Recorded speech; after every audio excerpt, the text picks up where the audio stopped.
জায়গার নাম, মাসের নাম, কালের নাম, কাল বলতে সিজন, সিজনের নাম এবং স্থানের নাম। ও না, আমি তো আগে বললাম জায়গার নাম।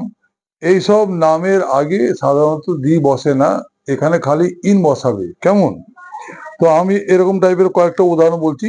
যেমন কলকাতায়, তা আমরা আমরা ওটা খালি বলবো in Kolkata, in the Kolkata হবে না, এটা খুব ভালো করে খেয়াল রাখবে।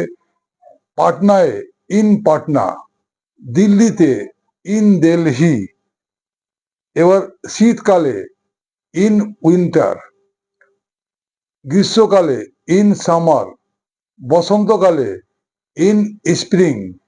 ভালো করে এগুলো খেয়াল রাখবে। কিন্তু বর্ষাকালে বলতে গেলে ওখানে আমাদের বলতে হবে ইন দা রেনি সিজন, এটা ব্যতিক্রম, এটা খেয়াল রাখবে। ঠিক আছে, আশা করি বুঝতে পারছো। এবার তোমরা দু একটা উদাহরণ লিখে নাও। যেমন জুন মাসে, আগস্ট মাসে, সেপ্টেম্বর মাসে, এর ইংরেজিগুলো কি হবে তোমরা লিখবে, লিখে লিখে প্র্যাকটিস করবে।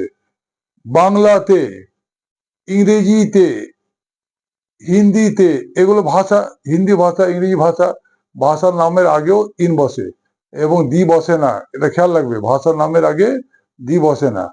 তারপরে সংস্কৃতে, উর্দুতে, ইংরেজিতে, এইসবের আগে তোমরা দি বসাবে না। আরে, বিপদে, বিপদে, এগুলো তোমরা অভ্যাস করো। হ্যাঁ,